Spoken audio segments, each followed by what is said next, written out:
여러분은 마지막으로 누군가에게 진심 어린 충고를 들은 게 언제입니까? 그 충고를 들었을 때 감사했습니까? 아니면 화가 났습니까? 그 분과의 관계가 더 가까워졌습니까? 아니면 멀어졌습니까? 한 번 더 여쭤보겠습니다. 지금 이 순간 여러분 삶에서 여러분에게 진심으로 쓴소리를 해줄 수 있는 사람이 몇 명이나 있습니까? 5명? 3명? 1명? 혹시 아무도 없지는 않습니까? 세상은 말합니다. 나이 들면 고집이 세지는 게 당연하다고. 세상은 말합니다. 이 나이에 누가 나를 가르치냐고. 세상은 말합니다. 이제 내 갈 길 알아서 간다고. 하지만 하나님은 정반대로 말씀하십니다. 훈계를 사랑하는 사람이 진짜 지혜로운 사람이라고, 나이와 상관없이. 훈계를 거부하는 사람은 어리석은 사람이라고, 직위와 상관없이. 오늘 우리가 함께 펼칠 말씀은 잠언 12장 1절입니다. 교훈을 사랑하는 자는 지식을 사랑하거니와 훈계를 싫어하는 자는 짐승과 같으니라. 잠언 12장 1절. 짧은 한 절입니다. 그런데 이 한 절 안에 인생을 완전히 바꾸는 진리가 담겨 있습니다. 오늘 이 말씀을 통해 5가지를 나누겠습니다. 훈계를 사랑한다는 것이 무엇인지, 훈계가 왜 선물인지, 훈계를 거부할 때 무슨 일이 일어나는지, 그리고 훈계를 통해 하나님을 어떻게 더 깊이 만날 수 있는지를 함께 나누겠습니다. 자, 첫 번째부터 시작하겠습니다. 훈계가 불편하신 적 있으십니까? 교회에서 목사님의 설교가 마치 나를 향해 말하는 것 같아서 자리가 불편하셨던 적 있으십니까? 배우자가 걱정되어 한마디 했는데 그것이 가시처럼 마음에 박혔던 적 있으십니까? 자녀가 뜻밖에도 진지하게 엄마, 아빠, 이것 좀 고쳐주세요 했을 때 순간 뜨끔하셨던 적 있으십니까? 그 감정 아주 자연스러운 것입니다. 인간은 본능적으로 자신이 틀렸다는 말을 듣기 싫어합니다. 그런데 성경은 그 본능을 정면으로 거슬러 말합니다. 교훈을 사랑하는 자는 지식을 사랑하거니와. 잠언 12장 1절. 여기서 사랑한다는 히브리어 원어는 아하브입니다. 아하브, 이 단어는 성경에서 하나님이 이스라엘을 사랑하신다고 할 때, 남편이 아내를 사랑한다고 할 때, 부모가 자녀를 사랑한다고 할 때 쓰이는 바로 그 단어입니다. 단순한 호감이 아닙니다. 깊은 애착, 열정적인 헌신, 의지적인 선택이 담긴 사랑입니다. 잠언 기자는 훈계를 그 깊고 의지적인 사랑으로 대하라고 말하고 있습니다. 오늘 우리에게 이 말씀은 이렇게 적용됩니다. 훈계를 사랑한다는 것은 감정적으로 즐긴다는 뜻이 아닙니다. 불편하더라도, 아프더라도 그 말 속에 담긴 진실을 붙잡겠다는 의지적 결단입니다. 이 말이 맞을 수도 있다고 마음을 여는 것, 그것이 아하브입니다. 부산에 사시는 박정순 권사님, 올해 66이십니다. 20년 넘게 같은 교회에서 구역장으로 섬기신 분입니다. 그런데 몇 년 전 같은 구역의 이 집사님이 조심스럽게 말씀드렸습니다. 권사님, 저희가 권사님을 정말 사랑하기 때문에 드리는 말씀인데요. 권사님이 구역원들 의견을 좀 더 들어주시면 좋겠어요. 박 권사님은 그 자리에서 아무 말도 못하셨습니다. 집에 돌아와 베개를 붙잡고 우셨습니다. 20년을 섬겼는데 이게 무슨 말인가 싶었습니다.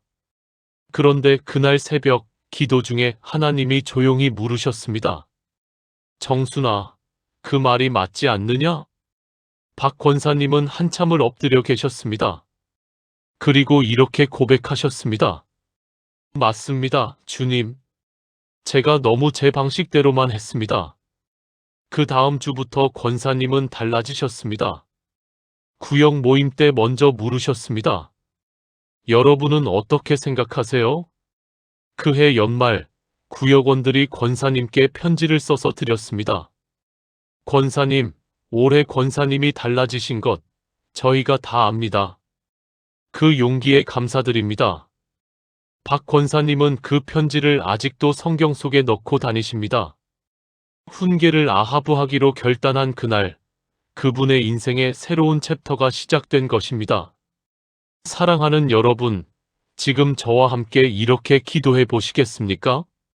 하나님 아버지, 오늘 훈계를 사랑하는 아하브의 마음을 주셔서 감사합니다. 불편한 말 속에도 주님의 사랑이 담겨 있음을 믿습니다. 누군가의 쓴소리를 흘려버리지 않고 그 안에서 주님의 음성을 듣는 귀를 열어주소서. 내 마음의 문을 활짝 열어 훈계를 기꺼이 품을 수 있게 하소서. 예수님의 이름으로 기도합니다. 아멘. 훈계를 사랑한다는 결단, 그것이 모든 변화의 출발점입니다. 이제 두 번째로 넘어가겠습니다. 혹시 훈계라는 단어를 들으면 어떤 이미지가 떠오르십니까? 회초리입니까? 꾸짖음입니까? 창피함입니까? 많은 분들이 훈계라는 단어에서 부정적인 기억을 떠올리십니다. 어린 시절 엄하셨던 부모님, 혹독하게 야단치시던 선생님, 또는 교회에서 예상치 못하게 받으셨던 지적. 그 기억들이 훈계를 두렵고 피하고 싶은 것으로 만들어버렸습니다. 그런데 성경이 말하는 훈계는 다릅니다. 여기서 교훈, 즉 훈계에 해당하는 히브리어 원어는 무사르입니다. 무사르, 이 단어는 훈련, 교정, 단련이라는 뜻입니다.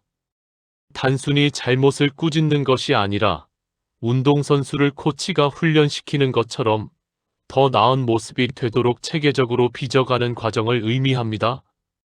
잠언 3장 11절과 12절을 보겠습니다. 내 아들아 여호와의 징계를 경히 여기지 말라. 그 꾸지람을 싫어하지 말라. 대저 여호와께서 그 사랑하시는 자를 징계하시기를 마치 아비가 그 기뻐하는 아들을 징계함 같이 하시느니라. 잠언 3장 11절, 12절. 하나님의 무사르, 하나님의 훈계는 사랑의 표현입니다. 체벌이 아니라 투자입니다. 포기하지 않겠다는 선언입니다. 오늘 우리에게 이 말씀은 이렇게 적용됩니다. 훈계를 받을 때마다 이렇게 생각해 보십시오. 하나님이 나를 아직 포기하지 않으셨구나. 나를 더 나은 모습으로 만드시려는 하나님의 손길이 이 말씀을 통해, 이 사람을 통해, 이 상황을 통해 오고 있구나. 훈계를 벌로 받지 마십시오. 훈련으로 받으십시오. 경기도 수원에 사시는 김광호 장로님, 올해 72이십니다. 30년 넘게 사업을 하신 분입니다. 몇 년 전 사업이 흔들리기 시작했습니다. 경기가 어려워진 것도 있었지만 솔직히 말하면 장로님 스스로가 시대의 변화를 따라가지 못하고 있었습니다. 그런데 장로님은 인정하기가 싫었습니다. 내가 30년을 해왔는데 내가 모를 게 뭐가 있어? 그러던 어느 날 함께 교회를 다니는 30대 청년이 조심스럽게 말했습니다. 장로님, 제가 IT 쪽 일을 하는데요. 혹시 장로님 사업에 온라인 채널을 연결해 드릴 수 있을 것 같아서요. 한번 들어봐 주시겠어요? 장로님은 처음에 속으로 코웃음을 쳤습니다. 애송이가. 그런데 그날 저녁 성경을 펼치다가 이 잠언 말씀이 눈에 들어왔습니다. 훈계를 싫어하는 자는 짐승과 같으니라. 가슴이 뜨끔하셨습니다. 다음 날 장로님은 그 청년에게 전화를 하셨습니다. 나한테 다시 한번 설명해 주겠어? 그날부터 장로님은 청년의 제자가 되셨습니다. 모르는 것을 물어봤습니다. 불편해도 배웠습니다. 6개월 후 장로님의 사업에 온라인 주문이 들어오기 시작했습니다. 1년 후 매출이 다시 회복됐습니다. 장로님은 지금도 그 청년과 매주 화요일에 점심을 드십니다. 나이를 뛰어넘은 스승과 제자가 된 것입니다. 무사르, 훈련을 받아들인 그날 모든 것이 달라졌습니다. 사랑하는 여러분, 함께 기도하시겠습니까? 사랑의 주님, 훈계가 벌이 아니라 훈련임을 알게 하셔서 감사합니다.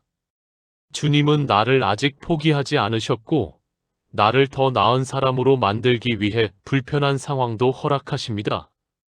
오늘 제가 받는 모든 교정을 주님의 손길로 받아들이게 하소서. 나이와 경험을 앞세워 훈련을 거부하는 교만을 내려놓게 하소서. 예수님의 이름으로 기도합니다. 아멘. 무사르, 훈련을 사랑하는 사람이 끝까지 성장하는 사람입니다. 세 번째로 가겠습니다. 여러분, 열심히 살아왔는데 왜 이 정도밖에 안 됐을까? 그런 생각 해보신 적 있으십니까? 기도도 많이 했고, 교회도 열심히 다녔는데, 왜 영적으로 더 깊어지지 않는 것 같은지 답답하셨던 적 있으십니까? 성경을 많이 읽었는데, 왜 삶은 별로 달라지지 않는 것 같은지 고민해 보신 적 있으십니까? 그 질문에 대한 답이 오늘 말씀 안에 있습니다. 교훈을 사랑하는 자는 지식을 사랑하거니와. 잠언 12장 1절. 여기서 지식에 해당하는 히브리어는 다하트입니다. 다하트. 이 단어는 단순히 머리로 아는 정보가 아닙니다. 관계 안에서 깊이 경험하는 알미입니다. 성경에서 다하트는 남편이 아내를 알다고 할 때 사용하는 단어와 같은 어근에서 나옵니다. 즉, 가장 친밀하고 깊은 차원의 알미입니다. 훈계를 사랑하는 사람은 이 다하트, 피상적인 지식이 아니라 삶을 변화시키는 깊은 알무로 자라가게 됩니다. 마치 쇠가 불을 통과해야 강철이 되는 것처럼 다하트는 반드시 무사르, 훈계의 과정을 통해서만 깊어집니다. 오늘 우리에게 이 말씀은 이렇게 적용됩니다. 영적 깊이를 원하십니까? 그렇다면 훈계를 피하지 마십시오. 설교를 들을 때 나한테 하시는 말씀이다 하고 가슴에 새기십시오. 성경을 읽을 때 이것이 나의 문제를 지적하고 있구나 하고 받아들이십시오. 그 교정을 통해 다하트가 진짜 알미 깊어집니다. 인천에 사시는 최미선 집사님, 올해 58이십니다. 20년 가까이 성경을 읽으셨는데 본인 표현으로 읽기는 많이 읽었는데 삶이 달라진 게 없는 것 같다고 늘 고민하셨습니다. 그러던 어느 날 새벽 기도 후 담임 목사님이 조용히 부르셨습니다. 집사님, 제가 한 가지 여쭤봐도 될까요? 성경을 읽으실 때 본인 이야기로 읽으세요? 아니면 다른 사람 이야기로 읽으세요? 집사님은 잠시 멈추셨습니다. 그 질문이 가슴을 꿰뚫었습니다. 사실 그랬습니다. 성경을 읽으면서 항상 저 사람, 저 시대, 저 나라 이야기로 읽었지 내 이야기로 읽은 적이 별로 없었습니다. 집사님은 그날부터 성경을 다르게 읽기 시작하셨습니다. 모든 구절에 자기 이름을 넣었습니다. 미선이가 교훈을 사랑하면 미선이가 지식을 사랑하는 것이라. 처음에는 어색했습니다. 2주가 지나자 구절이 살아서 다가오기 시작했습니다. 한 달이 지나자 기도가 달라졌습니다. 2달이 지나자 남편과의 관계가 조금씩 달라지기 시작했습니다.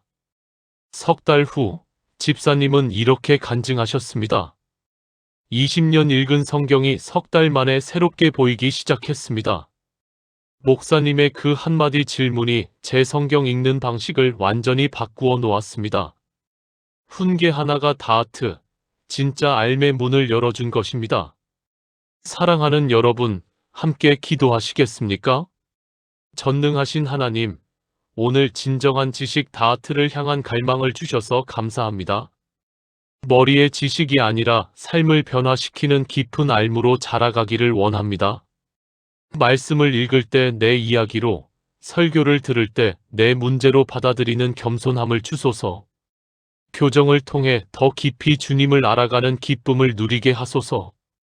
예수님의 이름으로 기도합니다. 아멘. 훈계는 다하트로 가는 문입니다. 네 번째로 가겠습니다.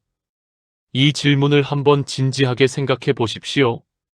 왜 사람들은 훈계를 싫어할까요? 단순히 성격이 나빠서일까요? 아닙니다. 훈계를 싫어하는 것에는 훨씬 더 깊은 이유가 있습니다. 훈계를 싫어하는 자는 짐승과 같으니라. 잠언 12장 1절. 여기서 싫어한다는 히브리어는 사내입니다. 사내, 이 단어는 단순한 불호가 아닙니다. 적극적인 혐오, 깊은 거부감을 의미합니다. 왜 사람은 훈계를 이토록 강하게 거부할까요? 성경은 그 뿌리를 교만이라고 봅니다. 잠언 13장 10절을 보겠습니다. 교만에서는 다툼만 일어날 뿐이라 권면을 듣는 자는 지혜가 있느니라. 잠언 13장 10절. 훈계를 싫어하는 마음의 뿌리는 교만입니다. 교만은 내가 이미 충분히 알고 있다. 내가 맞다. 내가 틀릴 리 없다는 자기 우상화입니다. 그리고 교만한 사람은 훈계를 공격으로 받아들입니다. 자신의 자아가 위협받는 것처럼 느끼기 때문입니다. 오늘 우리에게 이 말씀은 이렇게 적용됩니다. 훈계를 받을 때 방어적으로 반응하신다면 잠깐 멈추고 이렇게 물어보십시오. 나는 지금 이 말이 틀렸다고 생각하는가? 아니면 이 말이 맞는데 인정하기 싫은 것인가? 그 차이를 정직하게 구분할 수 있다면 여러분은 이미 지혜의 문 앞에 서 있는 것입니다. 대전에 사시는 정현자 권사님, 올해 63이십니다. 자녀가 셋인데 40대 중반에 접어든 큰딸과 관계가 오랫동안 불편했습니다. 큰딸이 가끔 전화를 해서 엄마, 그거 좀 고쳐요라고 하면 권사님은 항상 같은 방식으로 반응하셨습니다. 내가 뭘 잘못했는데? 나는 항상 내 잘되라고 하는 거잖아. 그러면 큰딸은 조용히 전화를 끊었습니다. 그 패턴이 몇 년째 반복됐습니다. 어느 날 권사님은 새벽 기도 중에 하나님 앞에 이 관계를 내려놓으셨습니다. 기도 중에 성령께서 조용히 물으셨습니다. 현자야, 딸의 말이 틀렸느냐, 아니면 맞는데 듣기 싫은 것이냐? 권사님은 그 자리에서 오래 우셨습니다. 솔직히 알고 있었습니다. 딸의 말이 맞다는 것을. 그런데 인정하면 어머니로서의 자존심이 무너질 것 같아서 계속 거부해왔던 것입니다. 그날 집에 돌아와 큰딸에게 전화를 하셨습니다. 지현아, 엄마가 잘못했어. 내 말이 맞았어. 전화 너머로 딸이 울기 시작했습니다. 그날 두 사람은 2시간 넘게 전화를 했습니다. 몇 년간 얼어있던 관계가 그 전화 한 통으로 녹기 시작했습니다. 사내, 훈계를 향한 혐오를 내려놓은 그날, 관계가 회복된 것입니다. 사랑하는 여러분, 함께 기도하시겠습니까? 하나님 아버지, 제 안에 있는 사내, 훈계를 향한 거부의 마음을 오늘 주님 앞에 내려놓습니다. 교만이 제 귀를 막아왔음을 고백합니다. 훈계를 공격으로 받지 않고 선물로 받는 겸손함을 주소서. 오늘 제 삶에서 회복되어야 할 관계가 있다면 그 첫걸음을 내딛게 하소서. 예수님의 이름으로 기도합니다. 아멘. 사내를 내려놓는 그 순간 회복이 시작됩니다. 이제 마지막 5번째입니다. 오늘 여기까지 함께 오셨습니다. 훈계를 사랑하라는 것이 쉽지 않다는 것을 압니다. 불편합니다. 아픕니다. 자존심이 상합니다. 그런데 오늘 마지막으로 드리고 싶은 말씀은 이것입니다. 훈계를 받아들인 바로 그 자리에서 우리는 하나님을 가장 깊이 만납니다. 교훈을 사랑하는 자는 지식을 사랑하거니와.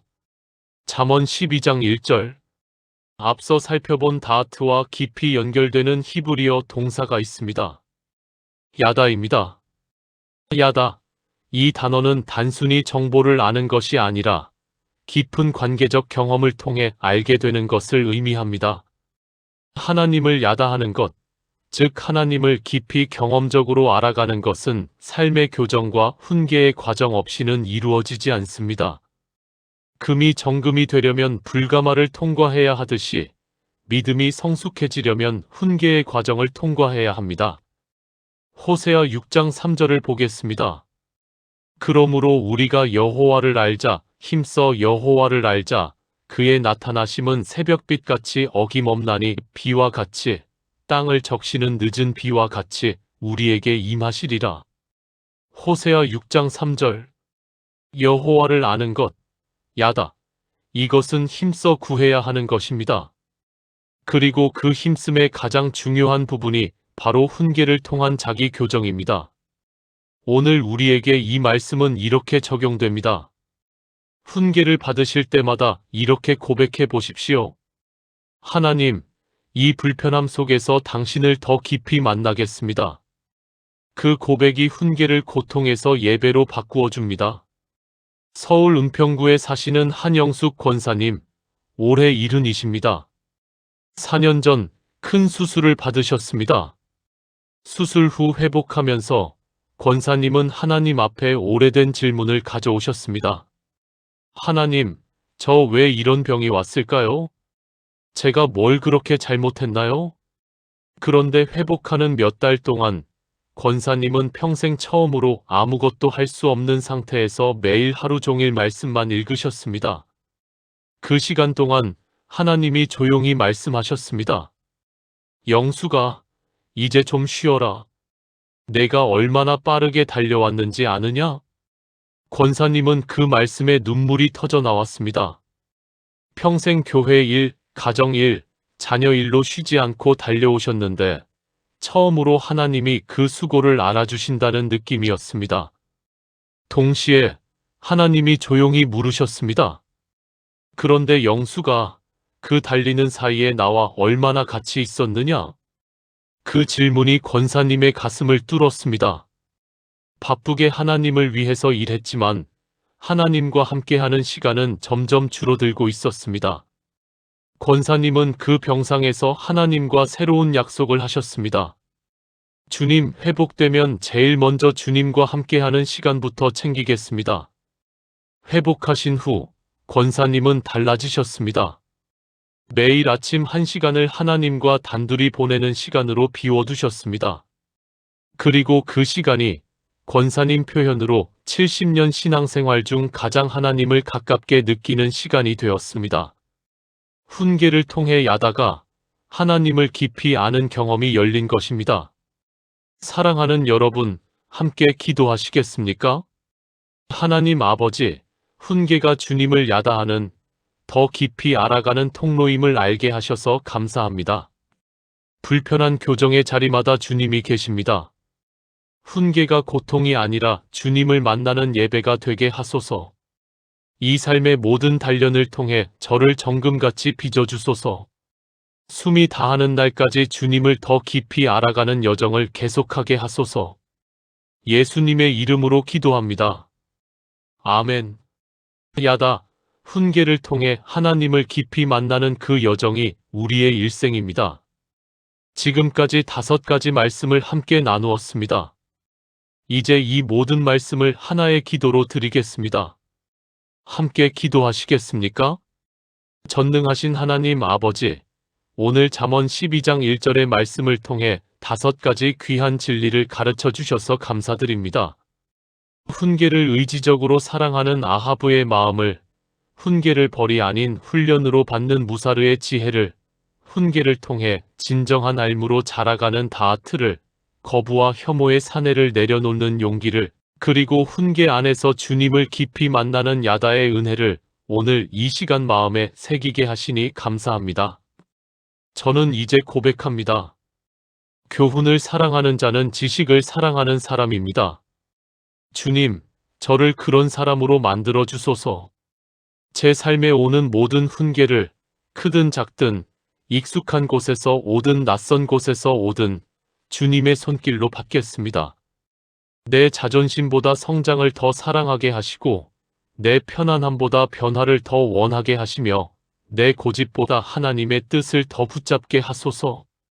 오늘 이 말씀으로 인해 오랫동안 어려웠던 관계들이 회복되는 기적을 허락하소서. 오늘 이 말씀으로 인해 멈춰있던 영적 성장이 다시 시작되게 하소서. 훈계를 통해 주님을 더 깊이 만나는 새로운 챕터가 우리 삶에 열리게 하소서. 살아계신 예수 그리스도의 이름으로 기도합니다. 아멘. 훈계는 불편합니다. 그러나 훈계는 선물입니다. 나이 든다고 배움이 끝나는 것이 아닙니다. 오히려 나이가 들수록 더 겸손하게 훈계를 받아들이는 사람이 진짜 지혜로운 사람입니다. 그 사람이 끝까지 성장하고, 끝까지 관계를 회복하고, 끝까지 하나님을 더 깊이 알아가는 사람입니다. 오늘 이 말씀이 여러분의 마음에 깊이 새겨지기를 바랍니다. 이 영상이 도움이 되셨다면 지금 좋아요 버튼을 눌러주십시오. 그리고 훈계를 선물로 받겠습니다. 한마디를 댓글에 남겨주시면 오늘 이 고백이 여러분의 삶에 더 깊이 새겨질 것입니다. 혹시 지금 이 말씀이 꼭 필요한 분이 주변에 계십니까? 그분께 이 영상을 보내주십시오.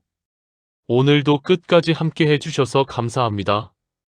구독과 알림 설정도 잊지 말아주십시오. 다음 주에도 이 자리에서 여러분을 기다리겠습니다. 사랑하는 성도님들, 오늘 하루도 훈계를 사랑하는 지혜로운 사람으로 살아가시기를 주님의 이름으로 축복합니다. 아멘.